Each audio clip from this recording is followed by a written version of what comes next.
जय हिंद दोस्तों, आज के टॉपिक में बहुत अच्छा टॉपिक चुंबक के बारे में जानते हैं। ठीक है। हाँ, तो वह पदार्थ होता है चुंबक जो लोहे जैसी वस्तुओं को अपनी ओर खींचता है, आकर्षित करता है। समझ रहे हो ना। हाँ, और दूसरी बात क्या है, ये स्वतंत्र अगर लटका दिया जाए, मान लो ये चुंबक है और हम इसको लटका दें ऐसे, तो ये पता है किधर रुकेगा? पृथ्वी की नॉर्थ और साउथ की दिशा में, उत्तर और दक्षिण की दिशा में रुकेगा। ऐसे ऐसे आगे घूमेगा, धागा से अगर लटकाएंगे, धागा से, ठीक है, पकड़ेंगे नहीं, पकड़ेंगे तो चाहे इधर रुक जाएगा, लेकिन धागा से लटकाएंगे तो हमेशा उत्तर और दक्षिण की दिशा में रुकेगा। समझ रहे हो ना। हाँ, अब तो जानते हैं पृथ्वी में दक्षिण किधर होता है और पूरब किधर, वो उत्तर किधर होता है। ठीक है ना। हाँ, तो स्वतंत्र लटकाए जाने को उत्तर और दक्षिण की दिशा में रुकता है, तो उसको हम क्या कहेंगे? चुंबक। अब चुंबक कई प्रकार के होते हैं। तो एक प्राकृतिक चुंबक होता है जो ईश्वर द्वारा होता है, माने पृथ्वी में पाया जाता है ईश्वर द्वारा। क्या, ठीक है। दूसरा क्या है? कृत्रिम चुंबक, जिसको हम बनाते हैं। तो जो प्राकृतिक चुंबक होता है बहुत कमजोर होता है, इसका आकर्षण बहुत छोटा होता है। समझ रहे हो। जैसे FeSO4, ये क्या है? प्राकृतिक चुंबक है। समझ में आ रही बात। कृत्रिम चुंबक क्या होता है? ये वो चुंबक होता है जिसको आदमी बनाता है, ठीक है ना, मानव द्वारा जो निर्मित होता है उसको हम कृत्रिम चुंबक कहते हैं। ये स्थायी भी होता है और अस्थायी होता है, और इसका ये प्रबल भी हो सकता है और दुर्बल भी हो सकता है। जैसे हमको काम होगा हम उस तरह का बना लेंगे। ठीक है ना।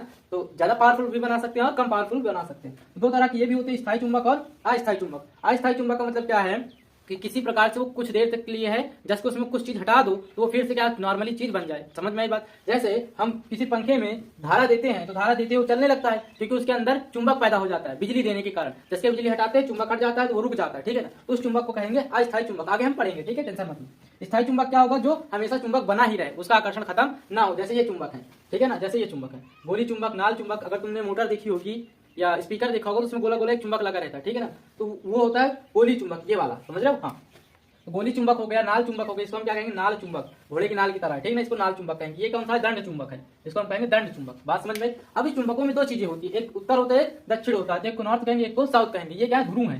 ये नॉर्थ और साउथ ध्रुव है, इनका नाम क्या होता है? ध्रुव। अब इन ध्रुवों से कुछ रेखाएं निकलती जिनको हम कल की क्लास में पढ़ेंगे, जिनको हम चुंबकीय क्षेत्र कहते हैं। ये क्या है? चुंबकीय बल रेखाएं हैं। क्या है? बल रेखाएं हैं, ठीक है ना। और ये पूरा क्षेत्र बनाते हैं जिसको हम चुंबकीय क्षेत्र कहते हैं। इसके बारे में हम कल पढ़ने वाले। अब यहाँ पे बहुत इंपॉर्टेंट क्या है समझो, अगर इसका नॉर्थ है, मान लो एक कोई चुंबक और ये टूट गया, क्या हो गया? टूट गया। तो इधर नॉर्थ था, इधर साउथ था, तो हम क्या कहेंगे? ये नॉर्थ है, ये साउथ है, अलग अलग नहीं होगा। चुंबक कभी भी टूटेगा तो फिर से ये पैदा हो जाएगा। ये नहीं होगा कि एक तरफ नॉर्थ एक तरफ साउथ, ये नहीं होता है। जैसे टूटेगा तो ये क्या करेगा? फिर से इधर नॉर्थ था, इधर नॉर्थ है, इधर साउथ है, टूटा जसके तो इधर नॉर्थ इधर एक साउथ खुद बना लेगा और इधर एक ये नॉर्थ बना लेगा। इसका मतलब है चुंबक खत्म नहीं होगा, वो खुद से एक अपना ध्रुव बना लेगा। तो चुंबक टूटेगा तो उनमें नए नए ध्रुव बनेंगे। अब ये जो ध्रुव हैं, अगर एस ध्रुव है एन के साथ, तो एक दूसरे की ओर आकर्षित होगा। विपरीत लिंगी एक दूसरे की ओर आकर्षित होता है। उसी प्रकार समान लिंगी हो जाएगा, एक ही ध्रुव वाले अगर चुंबक हैं तो एक दूसरे को प्रतिकर्षित करेंगे, एक दूसरे को दूर धकेलेंगे। बात समझ में आई। हाँ, तो यहाँ पे कौन सा बल लग रहा है?